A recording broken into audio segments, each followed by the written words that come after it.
Good evening, everybody. My name is Amuta. I'm working in Indian Embassy. So I have a lot of questions, but for time being, I'm saying little bit questions. So in Islam, why there is no caste system? Yes, sister. Okay, my second question. Sister, ask the first question. After I reply, you can ask the second question. Okay, fine. Give me the answer. Sister asked the question, why in Islam there's no caste system? Because in Islam we believe that all the human beings are equal, unlike in Hinduism. Quran says in Surah Hujurat, chapter 49, verse number 13, Ya ayyuhan nasu inna khalaqnakum min zakarin wa unsa wa ja'alnakum shu'uban wa qaba'ila lita'arafu inna akramakum indallahi atqakum inna Allaha alimun khabir. O humankind, we have created you from a single pair of male and female and have divided you into nations and tribes so that you shall recognize each other, not you shall despise each other. And the most honored in the sight of Allah subhanahu wa ta'ala is the person who has taqwa. The criteria for judgment in the sight of Almighty God for a human being to be superior to the other human being, it's not sex, it's not caste, it's not color, it's not wealth, it's not age, but it is taqwa, it is God consciousness, it is piety, it is righteousness. The only way one human being can be superior to the other human being, it's not by wealth, it's not by age, it's not by sex, but it is by piety, it is by God consciousness, it's by righteousness. Unlike Hinduism, when we read the Vedas, it's mentioned that Almighty God, He created the Brahmin class, the learned class from the head. That's the first caste. Then He created the warrior class, the Kshatriyas, from the chest. Then from his stomach and thighs, He created the business community, the Vaishyas. And from the feet, He created the Shudras, that's the untouchables, that's the lower caste. So this is what is mentioned in the Vedas. In Islam, we believe that all the human beings are equal. We don't believe that one human being is superior to the other human being because of birth, because of profession, because of wealth, because of color, because of caste. So Islam is a universal religion. Unlike in the Vedas, what they say that you have to stick to your profession.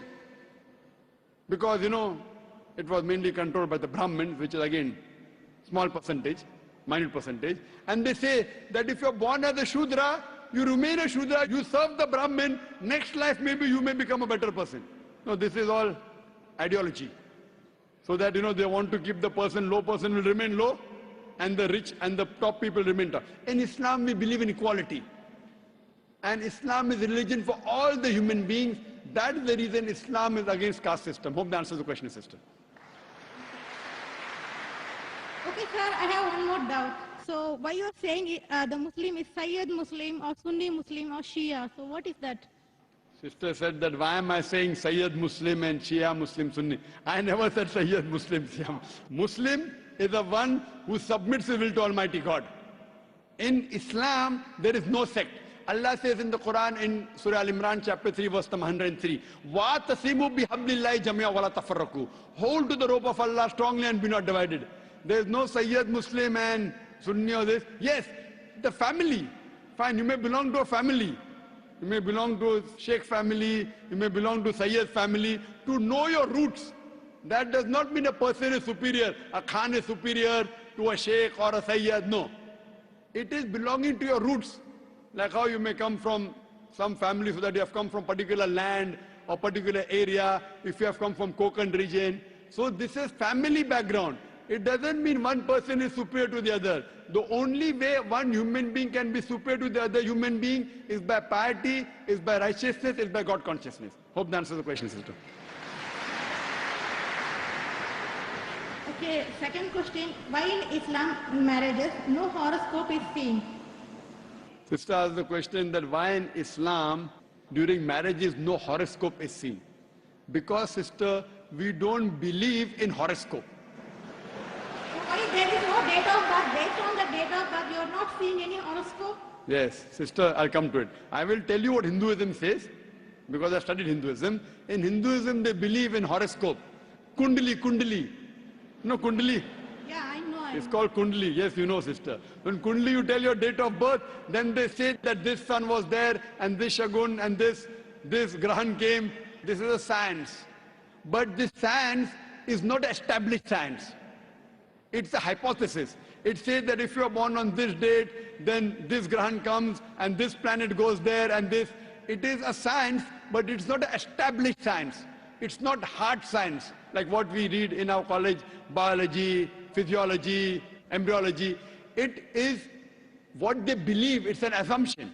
And then they talk about future. Everything what they mention in the Kundli does not come out to be true. We in Islam are against fortune telling. Quran says in Surah Ma'idah, chapter number 5, verse number 90, Ya alladhina amanu, innamal khamru wal maisuru. Oh, you believe, most certainly intoxicant and gambling, wal anzabu wal aslamu, dedication of stones, divination of arrows, rijsum min amali shaitan. These are Satan's handiwork. Fashtanibu lalakum tuflihun. Abstain from this handiwork that you may prosper. Quran says this fortune telling, divination of arrows, they are Satan's handiwork. Abstain from it that you may prosper. So in Islam, we do not believe in this. You know, many a time, you go in a machine, you put your date of birth, then it comes out there. Something good is going to happen to you in the next 1 week. Even if 100 bad things happen, one good thing will surely happen. The next person goes, it comes horoscope, something bad is going to happen in the next 1 month. So these are statements that are made which are so ambiguous. And all this, you know, parrot goes and picks up a chit, and you come to know your kundali or what your future. So in Islam, we don't believe a parrot can pick up and tell you what is your future, or by reading the palm, or looking at the stars. Islam is against this. And many a time, you get fooled into believing that it is true. And there was a research done that once a psychologist, he was teaching a class of 100 students. And after 1 week, he said, now I have understood your background, everything. I will write about each individual person, about his past and everything. But don't open the chit until I tell you. So he wrote to all 100 students details about the past. Then he said, okay, now open the chits and give me gradation. How much am I accurate? Believe me, more than 95% of the students said the professor was more than 90% correct. The secret was the professor wrote the same thing for everyone. These are such ambiguous statements. What we have to realize is that Islam is against fortune telling, against knowing about the future.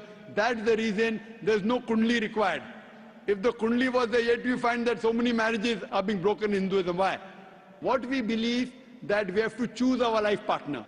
And our beloved Prophet Muhammad Sallallahu Alaihi Wasallam said, it's mentioned in Sahih Hadith, that whenever you choose your life partner, you look for 4 things. Beauty, wealth, nobility, and virtue. The best is virtue. The best to choose from a life partner is a virtuous life partner, not kundali. Whether born in October, September doesn't make a difference. The virtue should match. That's the reason a woman in Islam, sister, is called as a muhsana. Muhsana in Arabic means a fortress against the devil. In other religions, including Hinduism, the woman is referred as an instrument of a devil. In Quran, the woman is referred as a muhsana. In Arabic, it means a fortress against the devil. So if you marry a virtuous woman, inshallah, she will prevent the husband from going in the wrong track. Hope that answers the question, sister. Okay, thank you. Yes, sir. I just want to take Shahada.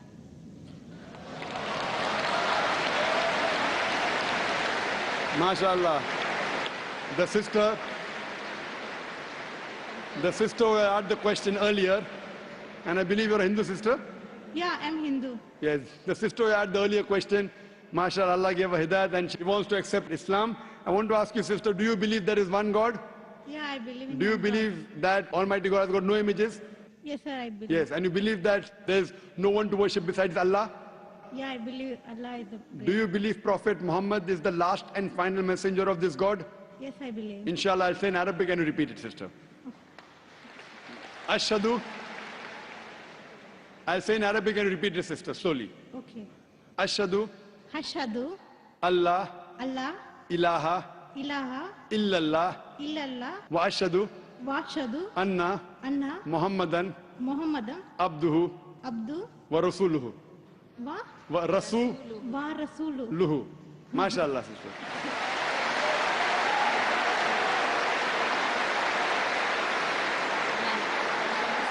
Sister, I'll just say the translation. I'll just mention the translation, sister. You just repeated the translation, which will be much more easier. I bear witness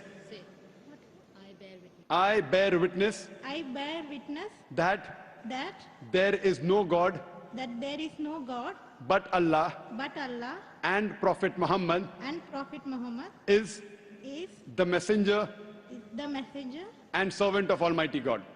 and Servant of Almighty God. servant of Almighty God. MashaAllah, sister. You are a Muslim. May Allah subhanahu reward you. And may Allah grant you Jannah. And sister, as I mentioned earlier, if you have any question, any queries, please don't feel shy. You can contact the local organizations here.